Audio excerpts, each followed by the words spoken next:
欢迎回到我们的频道。今天要跟大家分享一个非常重要的健康话题。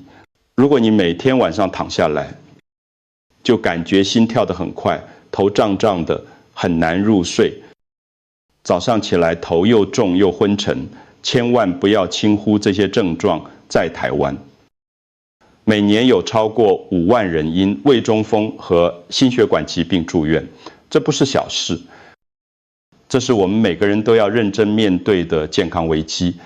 我在门诊看了30多年，发现台湾的中老年朋友有几个共同的饮食习惯：吃得比较咸，喜欢卤味，爱喝珍珠奶茶，晚上习惯吃宵夜，平常又少运动。这些习惯累积下来，血管退化的速度会比我们想象的还要快。我要很严肃地告诉你，如果你没有把这支影片看完，你很可能会错过一个非常简单的方法，就在你家厨房里面的食材，可以帮助稳定血压、减少心悸、改善睡眠品质。为什么？血管、心脏、睡眠这3件事会连在一起，因为它们本来就是一个系统。你忽略任何一个小症状，都可能变成大问题。你一定很好奇，到底是什么方法这么神奇？其实只要2种食材，每个台湾家庭都有，但很少人知道怎么正确煮法。接下来我会一步一步告诉你，别忘了订阅我们的频道并开启小铃铛，这样才能收到我们最新的健康建议。我想知道你是否正在关注这支影片。如果你觉得这个内容对你有帮助，请在留言区打1，如果没有，请打0。在我继续讲之前，我想先说明一件事，我今天要分享的这个方法不是药物，但是已经有很多台湾的长辈在使用，而且效果都很不错。为什么这个方法这么受欢迎？有3个原因。第一，做法非常简单，不需要复杂的步骤，在家里就可以完成。第二，完全天然，没有任何防腐剂或化学添加物，你可以安心食用。第三，非常适合台湾的气候，台湾又湿又热，沿海地区风又大，我们的体质跟欧美国家不一样，需要的养生方式也不同。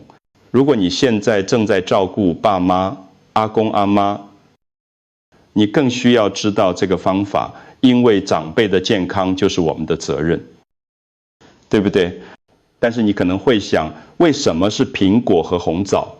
这2种食材为什么特别适合台湾人的体质？别着急，我会一个一个告诉你。我们先从第一个主角开始，苹果。讲到苹果，你一定不陌生，富士苹果、美国苹果、全联、家乐福到处都买得到。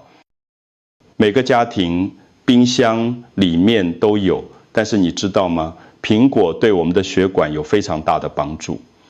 我先从科学的角度跟你解释。苹果里面有一种成分叫做果胶，这是一种水溶性纤维。当它进入我们的肠道之后，会像一张滤网一样，把坏的胆固醇，也就是低密度脂蛋白 LDL 包起来，然后排出体外。这时候肝脏发现血液里的胆固醇不够了，就会从血液中抓取更多胆固醇来使用。结果就是血液里面的坏胆固醇降低了，血管就比较干净。再来，苹果皮里面有很多多酚，多酚是一种很强的抗氧化物质，可以保到护血管内壁，防止血管发炎、硬化。很多人削掉苹果皮，其实是很可惜的，因为最好的营养就在皮上面。第3个重点是，苹果含有很多钾离子，钾可以帮助我们把身体里多余的钠排出去。台湾人吃的比较咸，钠吃太多会让血压升高。如果你每天补充足够的钾，就可以平衡钠，让血压比较稳定。我举个例子，你可能比较容易理解。血管就像台湾的国道1号，尤其是在尖峰时段，很多大卡车、垃圾堵在路上，交通就会很塞。苹果就像是快速清洁队，可以把路上的垃圾清掉，让车子跑得更顺畅。所以在中医和现代营养学的角度来看，苹果就是清道夫，特别是对于我们台湾的中年人，如果你的饮食习惯比较油、比较咸，苹果就是你最需要的食物之一。但是有一点你要注意，我们等一下要讲的方法，不是叫你生吃苹果，而是要煮熟。为什么？我接下来会告诉你。很多人以为水果就是要生吃才有营养，但其实不一定。尤其是对台湾人来说，为什么？因为台湾人的体质，大部分脾胃都比较虚寒。你想想看，我们常常熬夜、喝冷饮、吃珍奶、吃冰，这些习惯都会让脾胃变得比较弱。如果你的脾胃本来就不好，再吃生冷的苹果，很容易会有胀气、肚子不舒服，甚至拉肚子的情况。但是如果你把苹果煮熟，情况就完全不一样了。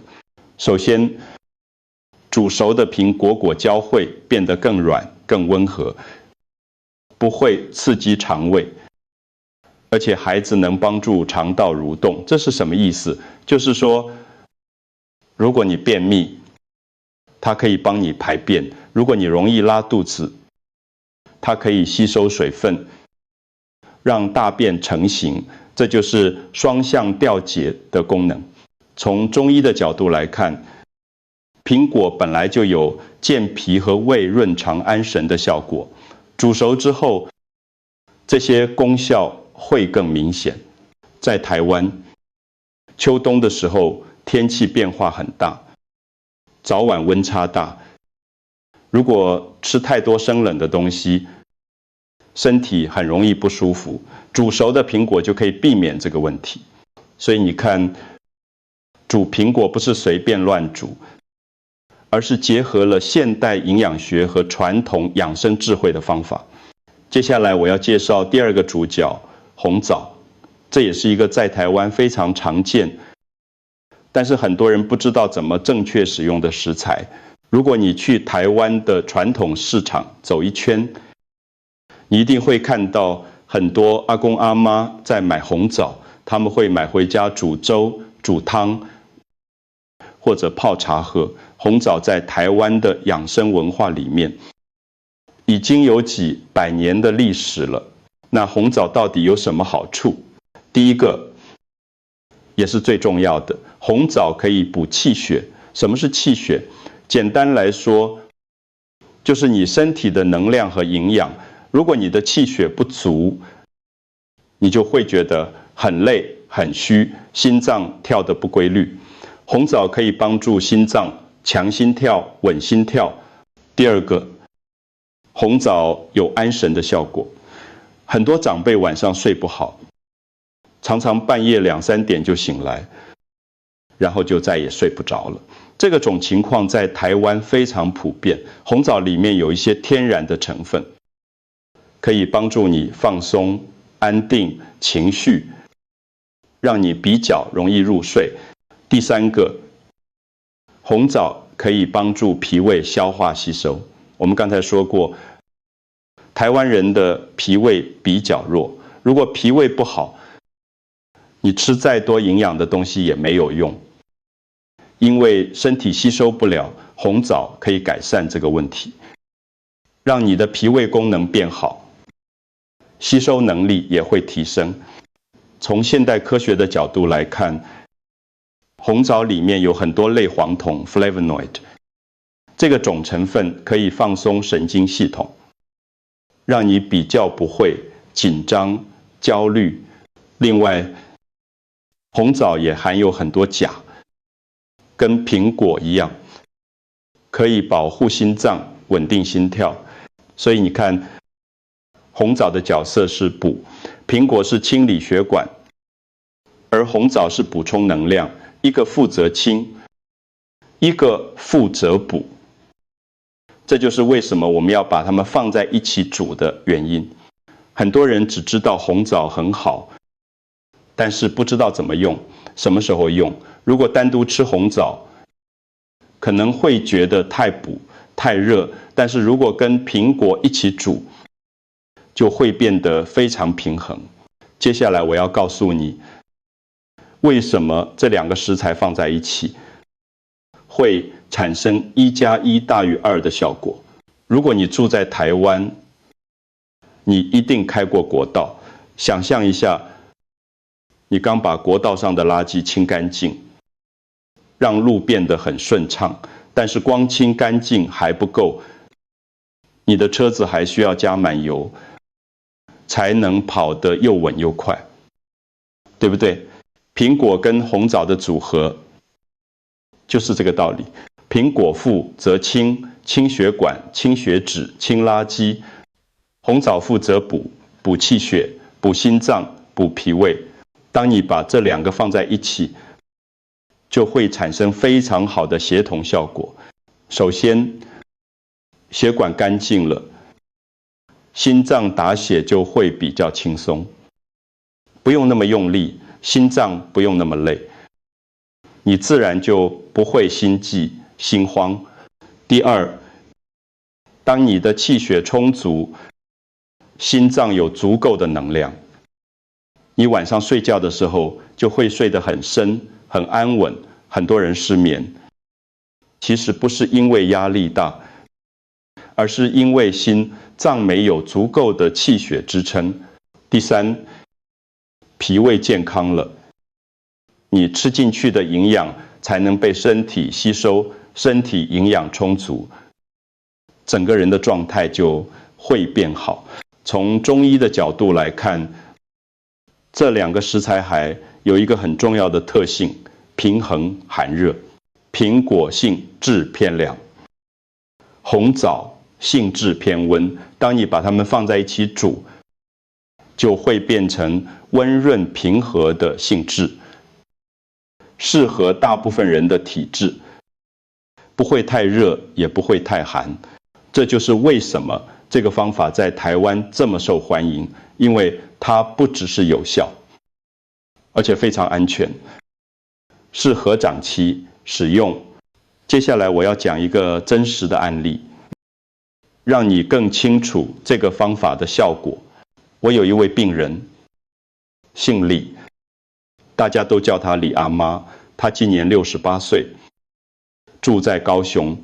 李阿妈来找我的时候，她的状况是这样的，血压一直不稳定，有时候高，有时候低。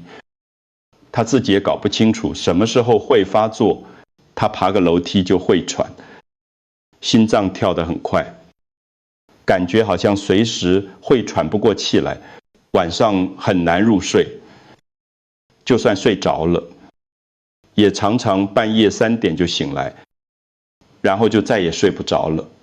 另外，他的肚子常常胀胀的，很容易便秘，整个人看起来就是没有精神。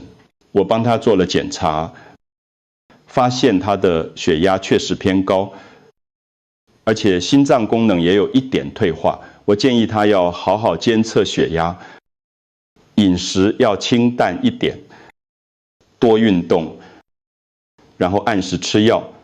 但是李阿妈很担心，她说她已经吃了好几种药了，不想再吃更多药。后来他的孙女在网络上看到苹果加红枣的方法，就介绍给阿妈试试看。一开始李阿妈也半信半疑，但是因为做法很简单，她就想说试试看也无妨。她每个礼拜煮3次，每次在睡前1个小时喝1碗。结果6到8个礼拜之后，他回诊的时候跟我说：“医生，我现在晚上睡得好多了，可以一觉睡到天亮，早上起来也比较有精神，不会觉得头昏昏沉沉的，血压也稳定多了，不会像之前那样忽高忽低，而且我现在比较不会心悸了，心脏跳得比较平稳。”我问他有没有继续吃药，他说有，他没有自己停药，这个方法只是辅助，不是取代药物。李阿妈后来跟我说了一句话，我到现在还记得很清楚。她说：“活到这个年纪，最重要的就是能睡一个安稳觉。”这句话听起来很简单，但是对很多长辈来说，这就是最大的幸福。好，现在我要告诉你完整的做法。这个配方是专门为台湾人设计的，非常简单，你在家里就可以做。准备材料：红苹果富士或加拉2颗，红枣8到10颗，水1500毫升，大约1.5公升。可以选择性加入的材料，根据个人体质。姜片2片，如果你容易手脚冰冷，可以加1点姜。枸杞5到6颗，如果你眼睛容易疲劳，可以加枸杞。红糖少许，如果你的血糖没有问题，可以加一个点点红糖调味。步骤1：处理苹果。先用盐巴搓洗苹果的表面，把表面的蜡洗掉，记得皮不要削掉，因为皮上面有最多的营养。把苹果切开，去掉中间的籽和核，然后切成大块，不用切太小，大块一点比较容易煮。步骤2：处理红枣。红枣要用面粉加盐巴搓洗干净，因为红枣表面可能有灰尘。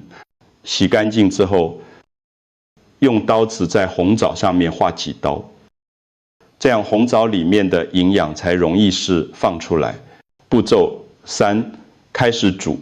把所有材料苹果、红枣、姜片、枸杞放进陶瓷锅或砂锅里面，加入1500毫升的水，先用大火煮到水滚，大约5分钟，然后转小火，慢慢炖煮25到30分钟。当你看到苹果变软了，汤的颜色变成淡淡的黄褐色，而且汤汁有一点稠稠的感觉，就代表煮好了。什么时候喝最好？最理想的时间是睡前1个小时。这样可以帮助你放松、安神，让你晚上睡得更好。如果是冬天，你可以加1-2片姜，让身体暖和一点。